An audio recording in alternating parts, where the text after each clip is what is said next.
Bonsoir à tous, bienvenue pour cette nouvelle édition du Club Hémicycle. Merci à ceux qui nous suivent en direct depuis l'auditorium d'Epoca et puis ceux aussi qui nous suivent à distance sur notre chaîne YouTube. Je suis très content d'accueillir ce soir Patrick Bléton, le président du groupe SOR, qui est le numéro 3 de l'eau en France. Cher Patrick, soyez le bienvenu. Bonsoir Eric. Alors, c'est une tradition, on commence toujours de la même manière, ce club hémicycle. Bon, c'est peut-être pas la meilleure partie que préfèrent les grands patrons qui nous font l'honneur d'être ici, mais on va parler de vous d'abord, on parlera du groupe ensuite, il y a eu pas mal de changements, notamment d'actionnariat, puis on parlera aussi, parce que c'est un sujet, j'allais dire sociétal, de l'eau devenue ressource extrêmement rare. Patrick Bléton, quand je regarde rapidement votre CV, vous étiez l'un des top managers d'Otis, bien connu pour ses ascenseurs. Et vous êtes arrivé un jour dans l'eau. Comment est-ce qu'on passe de l'ascenseur au tuyau d'eau? Je dirais qu'après avoir exploré le monde de la verticalité, j'ai décidé de regarder le monde de l'horizontalité. Non, blague à part, je pense que dans une carrière, on a différentes étapes et il était pour moi important aussi de pouvoir diriger un jour une entreprise française. C'était une volonté qui est très forte, de voir autre chose. Après avoir fait 30 années, je dirais, dans un groupe américain, un groupe assez important, qui pesait 80 milliards d'euros à l'époque. Et puis avoir travaillé, je dirais, plus de 25 ans à l'international, donc de bénéficier de cette culture un peu différente.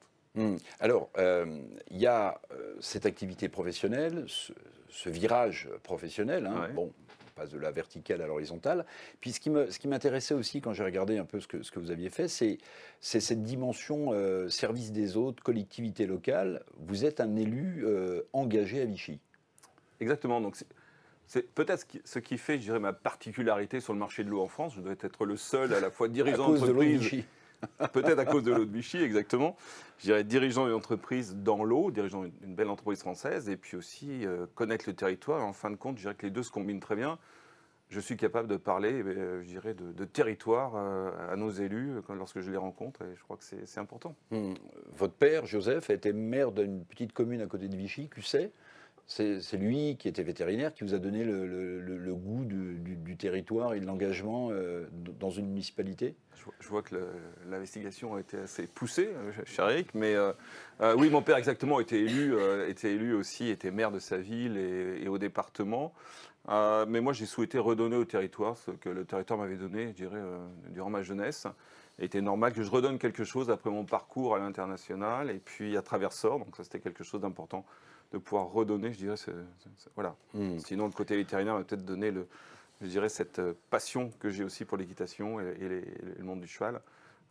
Voilà, donc ça, c'est mes deux grands Alors, axes, passion cheval, quand vous n'êtes pas en Arabie Saoudite, aux États-Unis, parce qu'on va voir que les développements internationaux du groupe SOR Ouais. sont multiples depuis 3 ans que vous êtes à la tête de ce groupe. Le cheval, on ne peut pas en faire tout le temps. Vous faites quoi d'autre? Vous lisez, vous êtes contemplatif, vous faites du sport? Sur les quelques heures qu'il me reste, je dirais, dans mon agenda, déjà, je consacre énormément de temps à mon entreprise. SOR est je dirais, le troisième groupe français, leader de la transition hydrique aujourd'hui en France. Je consacre, oui, un peu de temps, je dirais, à la ville de Vichy, puis beaucoup de temps à mes activités personnelles, type l'équitation, quelque chose qui me tient à cœur, à la fois je dirais, sur l'élevage, qui me permet de côtoyer le monde agricole et de parler d'eau aussi dans ce monde-là. Et puis la compétition. Je crois que j'aime bien la compétition et c'est quelque chose qui me tient à cœur. Et les week-ends, normalement, le week-end prochain, je serai en compétition, cher Eric. Bon. Voilà. Bon, vous suffira peut-être. Alors, groupe SOR, on a commencé à en parler. Il y a un terme qui revient très souvent quand vous prenez la parole publiquement. C'est le terme transition hydrique. J'ai l'impression, mais vous allez peut-être me dire que je n'ai pas suffisamment travaillé le dossier, mais que vous avez été précurseur sur le terme et que maintenant, vos concurrents, vous êtes numéro 3, 13 000 collaborateurs, 2 milliards d'euros de chiffre d'affaires. Ce terme, il est maintenant, j'allais dire, dans le lexique commun des gens, des groupes, des dirigeants de ces groupes qui traitent de l'eau. Exactement, je crois que c'est quelque chose. SOR est une entreprise qui s'est réinventée complètement, je dirais, il y a 3-4 ans.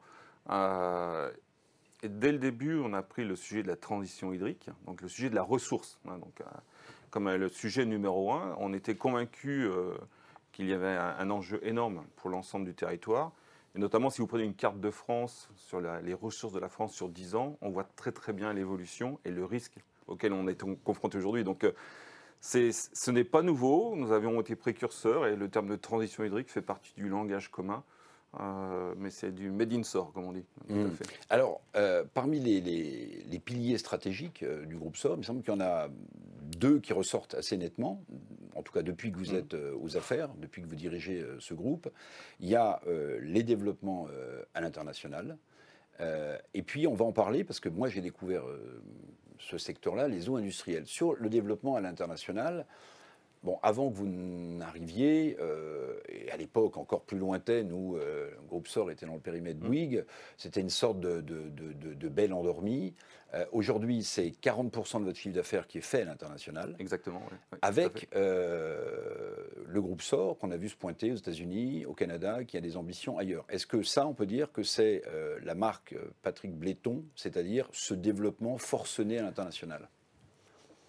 Alors, oui, c'est un peu mon ADN. Quand on a passé 25 ans, je dirais, dans le monde entier, à travailler sur tous les continents et à connaître, je dirais, les véritables cultures dans ces pays-là, on a une ADN, je dirais, tout ce qui est inclusif et d'acceptation d'un autre monde tel que le monde dans lequel on a l'habitude d'évoluer. Deuxièmement, je pense que d'un point de vue économique et rationnel, lorsque j'ai eu la chance de reprendre ce groupe, c'était la diversification. Donc il est important pour un groupe tel que SOR de s'ouvrir sur d'autres secteurs. SOR, c'était 95-97% le marché franco-français. Ouais.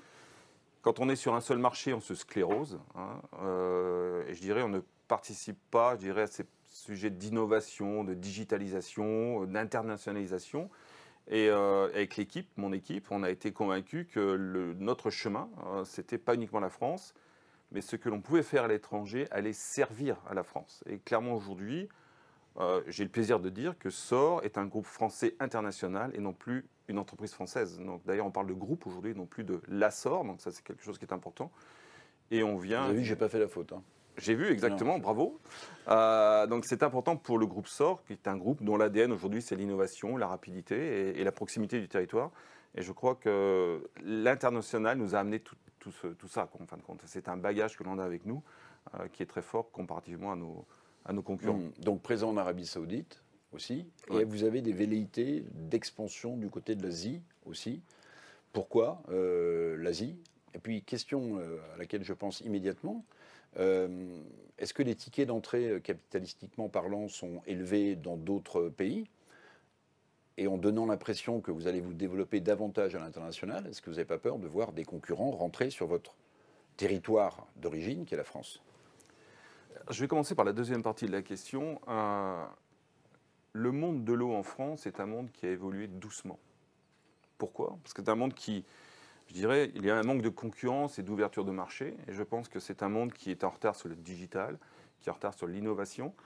Moi, je viens d'un monde où, sur un appel d'offres, on était 10, 11, 12, et on se battait contre des Chinois, des Coréens. Et donc, on a une vision un peu différente de ce qu'est la concurrence. Et je crois qu'aujourd'hui, quand on regarde ce que nous pouvons faire en termes de services aux collectivités, l'international nous a amené l'innovation. Aujourd'hui, nos centres de pilotage locaux, le travail que l'on fait sur l'eau réutilisée, hein, au lieu de parler de reuse, je vais parler d'eau réutilisée, traitée, réutilisée, c'est aussi l'international qui nous amène sur ces sujets-là. On est dans un pays où il y avait abondance. Et aujourd'hui, la période d'abondance est terminée. Et ce que des pays ont fait, comme Singapour ou l'Arabie Saoudite, avec la désalinisation, c'est des choses qui vont arriver chez nous aujourd'hui sur le territoire. Sur le fait que des concurrents pourraient venir vous challenger en France, c'est quelque chose que c'est une chose de partir à l'étranger, c'en est une autre quand même de ne pas abandonner sa base mère, si j'ose dire. La France, et je dirais la France, le groupe SOR en France, c'est notre base. C'est notre savoir-faire, c'est notre ADN, c'est nos technologies. Et on se sert de la France pour exporter. Après qu'il y ait de la concurrence, je trouve que c'est sain qu'il y ait de la concurrence. Et la concurrence fait évoluer les entreprises dans le monde entier, y compris en France. Alors vous avez parlé d'eau réutilisée. Et quand je regardais les pourcentages dans certains pays, on est extrêmement en retard. On est extrêmement en retard en France. L'Espagne, en Europe, est peut-être l'un des leaders de l'eau réutilisée. Israël, je crois que c'est 80-90% de l'eau réutilisée. Est-ce que pour vous, ce retard est dû au fait que dans les pays que je viens de citer, historiquement, la ressource eau étant rare, il a fallu mettre des innovations et de la technique pour réutiliser l'eau puisqu'elle était rare? Eric, si on regarde un petit peu l'histoire, on voit que l'eau à générer des guerres. Donc des pays ont démarré très tôt sur que faire justement pour pouvoir éviter ce genre de choses, pour pouvoir alimenter des populations, et notamment quand on voyage un petit peu, je pense que vous aussi vous avez énormément voyagé, on voit que la France a vécu dans un modèle où l'abondance, on ne compte pas, on ne calcule pas.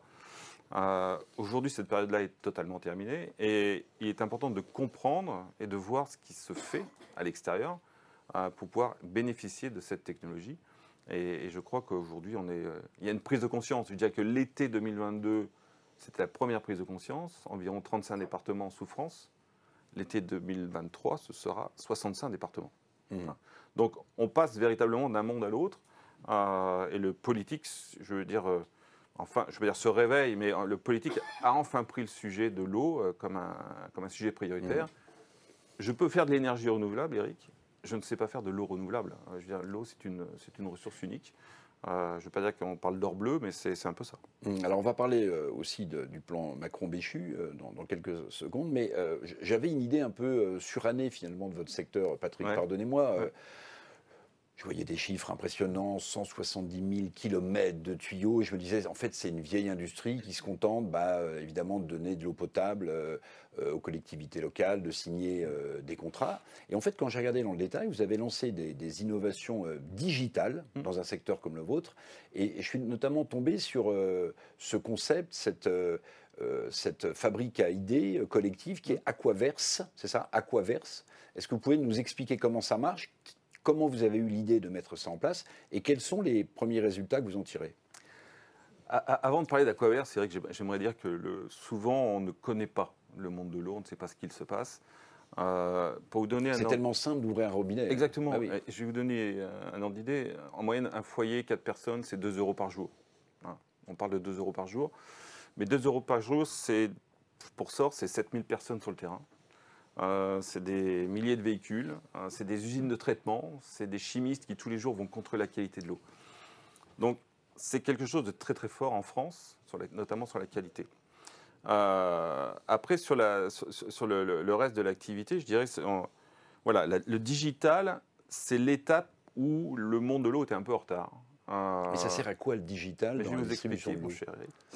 Mais je dirais que cette idée m'est venue issu de l'aéronautique. Voilà. Je travaille dans un groupe américain dans lequel il y avait une grosse division aéronautique, Pratt & Whitney, et on avait un laboratoire digital où on faisait venir des clients pour étudier des concepts de moteur, des concepts liés au transport.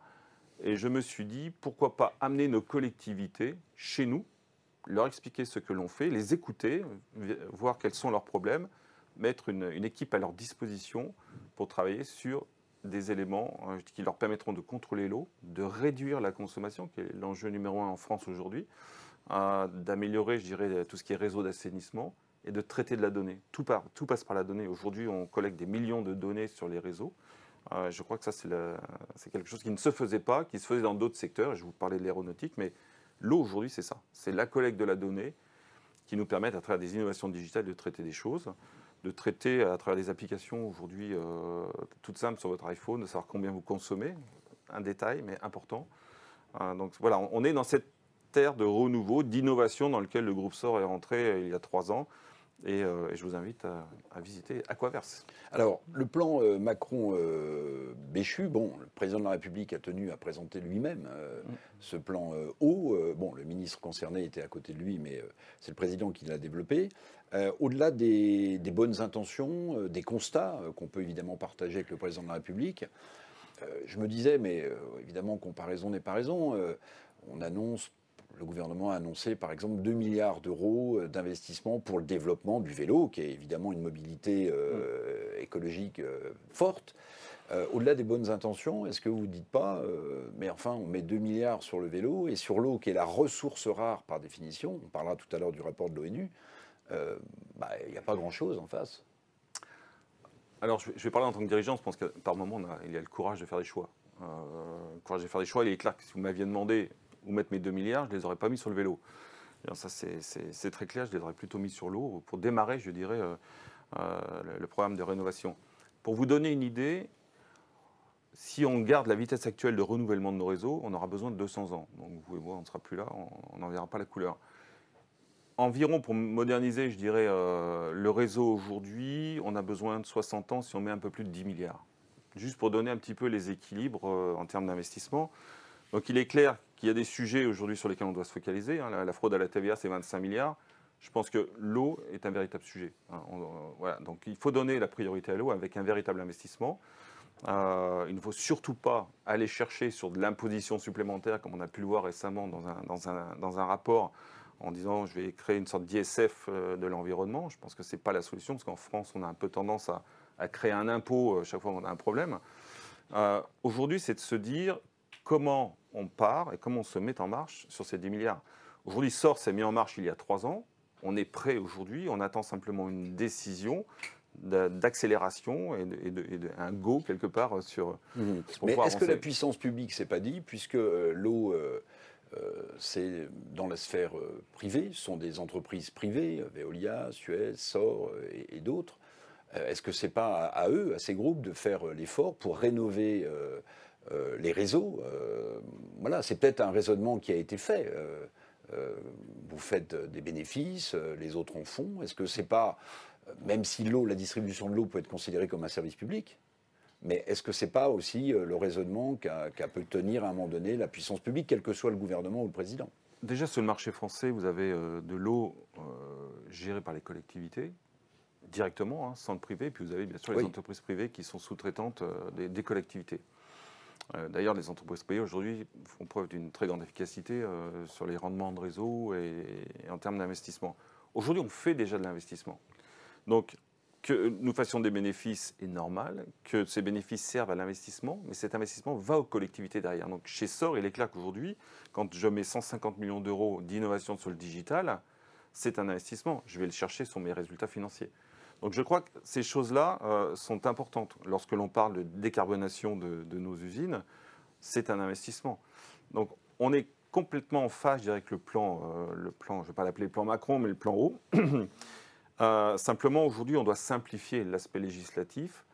Je vais vous donner un exemple. Aujourd'hui, vous voulez lancer un projet d'eau réutilisée, vous avez besoin de 37 signatures pour lancer le projet. 37 signatures. Là, on a un problème. Donc, on doit accélérer, on doit nous faciliter la tâche pour rejoindre les chiffres que vous donnez tout à l'heure, l'Espagne à 15% et la France à 1% d'eau réutilisée. D'autres exemples, des industriels, un industriel français qui a une chaîne de production en France va nettoyer ses chaînes de production avec de l'eau potable, hein, que l'on peut boire, et la même chaîne de production pour le même produit aux Pays-Bas avec de l'eau réutilisée. Donc déjà une législation européenne qui doit un petit peu aussi s'harmoniser. Est-ce qu'il n'y a pas une incohérence, Patrick? À la fois, le grand public a pris conscience de la vétusté parfois des réseaux de transport d'eau, avec des fuites qui évidemment sont de la déperdition d'une ressource rare. Bon. Et en même temps, finalement, une puissance publique qui vous laisse faire, parce que vous savez, c'est un peu comme la sécurité sociale. Le jour où on n'est plus remboursé des frais médicaux, on prend conscience du bonheur qu'on avait avant. Mais le jour où on tourne ce robinet et qu'on n'a plus d'eau au robinet, on a un sujet. Entre les deux, la question des fuites, par exemple, la question de la vétusté des réseaux, est-ce que vous avez quelques chiffres sur ces fuites? Parce que moi, je ne pensais pas que c'était dans cet état-là. Donc déjà, ce qui est certain, c'est que le partenariat public-privé fonctionne très bien en France. Voilà. Donc, je dirais qu'aujourd'hui, c'est quelque chose dont on doit se réjouir. Le deuxième sujet sur le niveau des fuites, les collectivités, et j'en parle assez aisément, hein, les collectivités n'ont pas les moyens de rénover l'ensemble du réseau. Ce réseau, aujourd'hui, c'est à peu près 20% de fuites sur le territoire français. 20%. 20%. 20%, c'est l'équivalent de la Belgique pendant un an. Les 20% de fuites d'eau perdue peuvent alimenter la Belgique pendant un an. L'Espagne, c'est 40% de fuites. Donc aujourd'hui, les pays, je dirais, de la vieille Europe, hein, quand on voyage un peu, on voit ce que cela veut dire, je dirais, en termes d'infrastructure. On doit investir. Je veux dire, on voit des pays comme les États-Unis qui lancent des grands plans d'investissement avec Biden, mais je peux vous parler de Dubaï où le taux de fuite est moins de 4% sur le réseau. Singapour, on doit être à 98% de fonctionnement de réseau, ce qui veut dire que sur des pays plus récents, avec des réseaux de bonne qualité, avec du digital et de l'innovation, on sera capable. Donc je ne veux pas dramatiser la situation, Eric. Je dis simplement, mettons-nous en ordre de marche. On a pris conscience, voilà, on a pris conscience, on est tous d'accord. Maintenant, il faut avancer, il faut déployer le plan. Et comme je le disais tout à l'heure, SOR est prêt à avancer avec le gouvernement sur ces sujets-là. Je voudrais qu'on parle un peu d'emploi aussi. Donc je disais 13 000 salariés Ouais. dans le monde. J'ai été surpris, je ne sais pas s'il y a beaucoup d'entreprises qui ont tenté ça. Vous avez, pour les nouveaux embauchés, supprimé la période d'essai. C'est une façon de donner confiance aux entrants ou de responsabiliser le management? Alors, déjà, dans une entreprise, Pas de période d'essai chez vous? ouais, je pense qu'il faut donner envie de rester. Voilà, il faut donner cette envie de rester dans cette entreprise. Et c'est une philosophie qui est peut-être plus anglo-saxonne que française. C'est une nouvelle ADN, je dirais, que l'on a essayé d'inculquer dans l'entreprise avec mon directeur des ressources humaines et avec aussi toute l'équipe. C'est de se dire, peut-on manager une entreprise différemment? Peut-on amener dans une entreprise très française cette culture anglo-saxonne et notamment, je dirais, cette ouverture de leadership avec un leadership plus proche de sa base? Et troisièmement, quels sont les engagements que l'on peut prendre? Donc, un des engagements qui a été pris, au-delà de la diversité, 40% de femmes aujourd'hui dans mon comité exécutif, c'est de pouvoir donner aux jeunes la possibilité de venir chez SOR, non pas forcément pour, je dirais, de l'argent, mais de leur donner la possibilité de rentrer aussi dans la vie active, quand ils vont voir leur banquier pour leur voiture ou leur appartement, Oui. se dire, voilà, j'ai un contrat de travail ferme et signé. L'avantage pour moi en tant que dirigeant, c'est de me dire, mes collaborateurs vont s'engager à développer ces gens qui rentrent dans l'entreprise.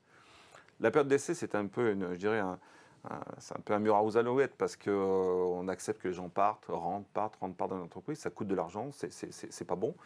On doit responsabiliser le manager. C'est ça. Donc en fait, ça le responsabilise parce que du Exactement. coup, le jeune arrive et il sait qu'il est là. Voilà, Il n'est pas là juste pour 2 mois ou 3 mois. Exactement. Il sait qu'il est là et son chef doit le faire réussir. Voilà.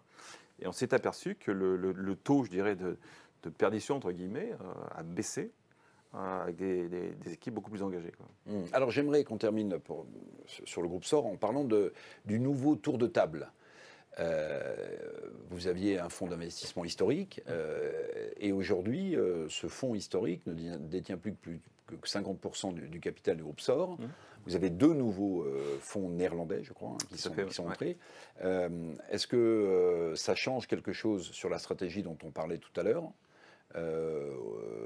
Est-ce qu'on vous demande des retours sur investissement importants qui vont vous poser un problème? Quel est votre plan de bataille jusqu'en 2030? Exactement. Très bonne question. Je dirais, le vrai sujet, SOR donc, est un groupe qui a vécu un parcours en France.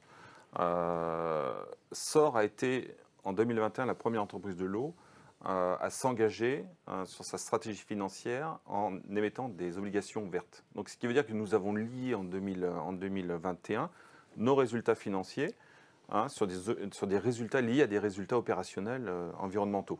Donc, les premiers sur le marché français dans le métier de l'eau. Deuxièmement, SOR est une entreprise qui, en 2021, est passée devant Fitch et Standard & Poor's en termes d'évaluation et est une entreprise aujourd'hui qui est, on dit en anglais, investment grade. Donc voilà. Donc ça, c'était des étapes importantes dans notre construction. Et on avait, à cette époque, et on a toujours, un investisseur, un actionnaire à 98%, qui est le fonds Equity, qui aujourd'hui investit énormément en France et qui a porté notre stratégie et qui nous a laissé développer notre stratégie, qui nous a permis de passer de 7000 salariés, Eric, à 13 000, d'être aux États-Unis. Mais pourquoi avec le redressement? Pourquoi avec l'augmentation du chiffre d'affaires, des résultats, du niveau d'investissement? Pourquoi ce fonds se désinvestit du groupe SOR pour laisser la place à d'autres? Déjà, un fonds, dans la vie d'un fonds, un fonds a une vie, en fin de compte, qui est de quelques années. Mais ce fonds nous a permis surtout d'attirer 2 nouveaux fonds, donc 2 fonds hollandais, dont un gère 231 milliards d'actifs. Donc, ce qui veut dire que pour SOR, pour mes clients, pour mes collectivités, j'ai des capacités d'investissement qui sont très ouvertes et totalement différentes. Plus importantes. Plus importantes encore. Donc ça, c'est quelque chose qui est crucial pour nos clients. C'est aussi des fonds long terme, des fonds qui connaissent les métiers de l'eau, donc qui savent clairement ce qu'il en est, et qui nous donnent une visibilité à 2030. Où 2030, on vise un chiffre d'affaires de 4 milliards, donc doubler notre chiffre d'affaires en 2030. et notamment avec des présences très fortes, Canada, États-Unis, et peut-être l'Asie du Sud-Est qui aussi. Donc ces fonds soutiennent votre stratégie de Exactement. développement international. Exactement, tout à Ça veut fait. dire que vous ferez plus de croissance externe que de croissance organique.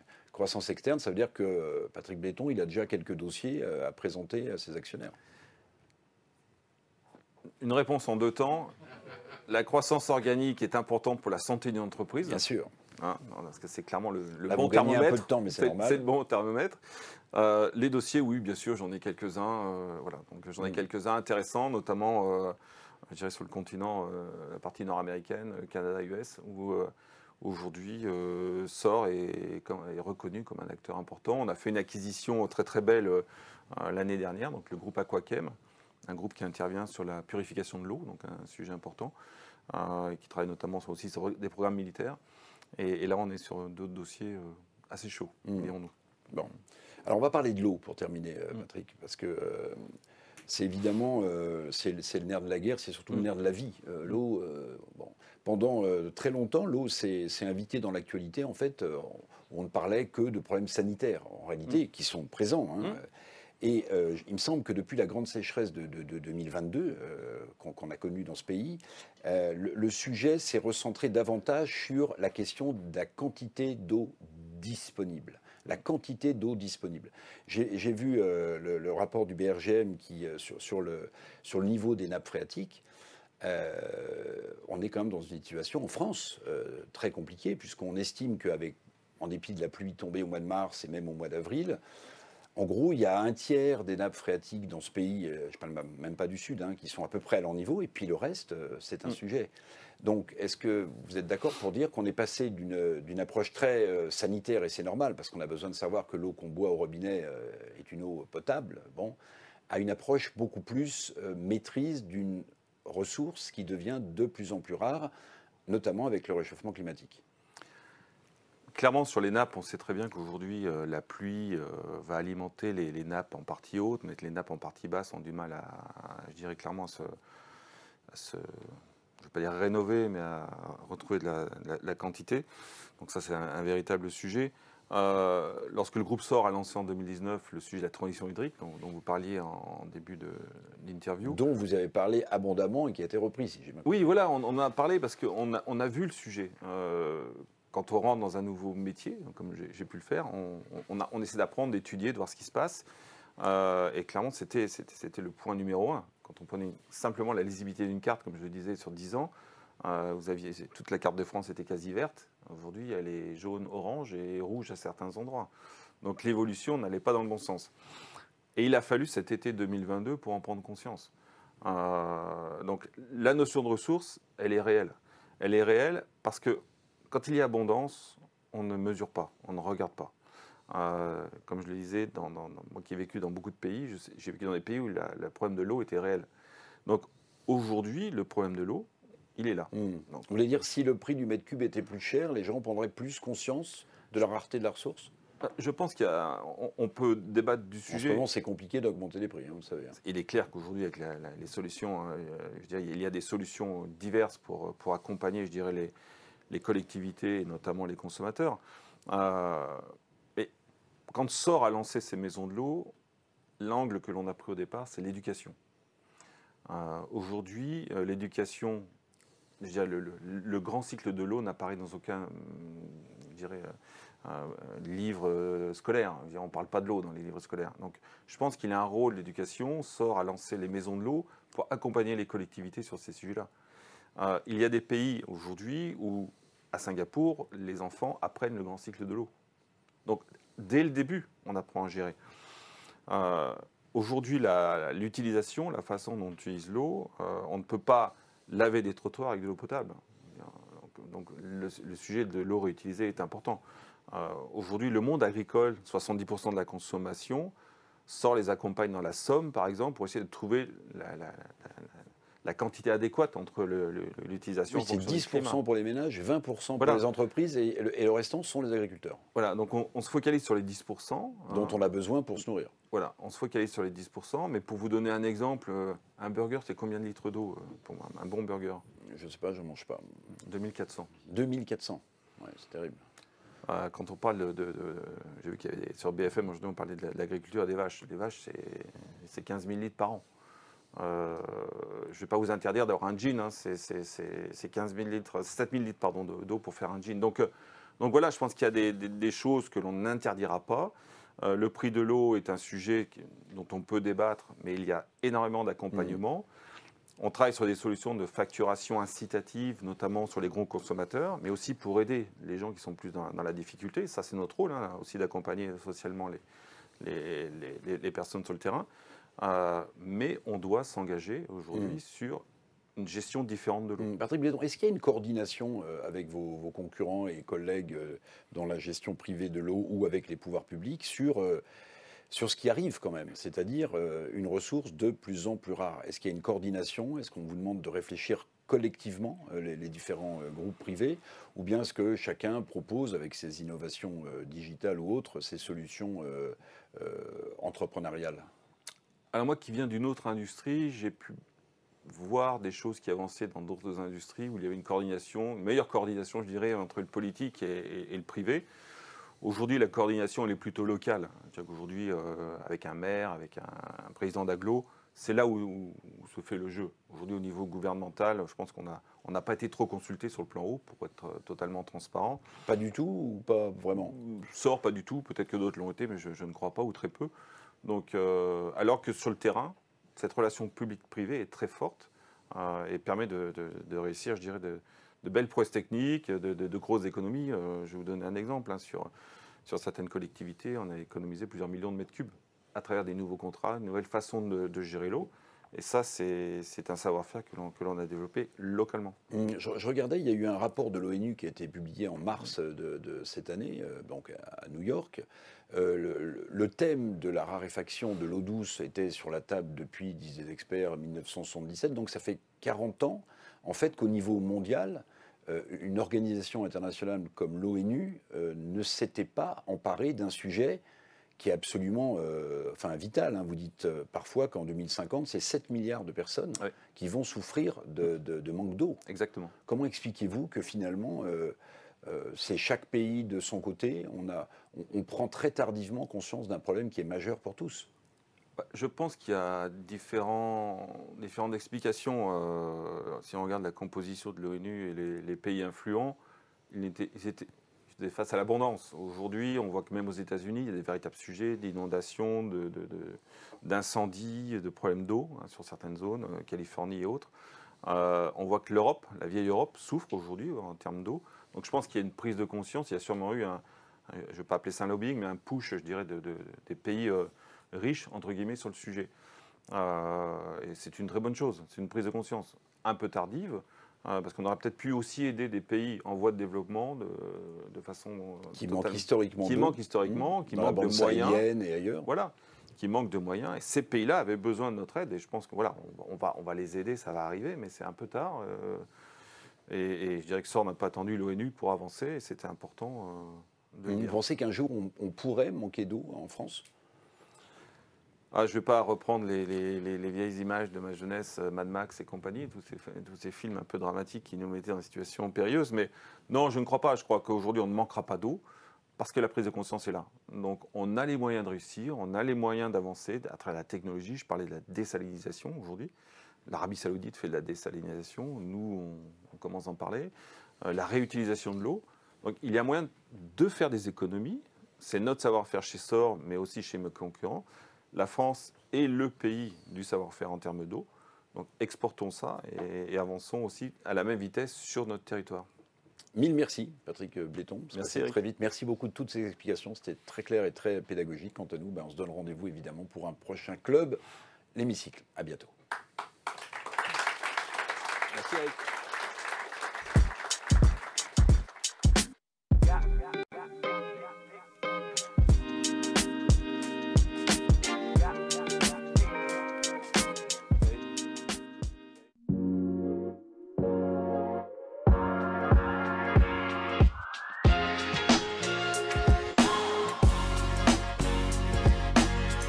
Chaque lundi et jeudi sur l'Hémicycle TV, retrouvez On se dit tout. Une émission animée par Arnaud Ardouin qui accueille des décideurs engagés pour mieux les connaître et appréhender ce qui, chaque jour, leur donne envie de se battre, de s'engager et de faire bouger les lignes. Ils nous livrent leurs réflexions sur les grands enjeux qui font la société, écologie, parité, handicap, égalité des chances, mais aussi leur regard sur la vie politique.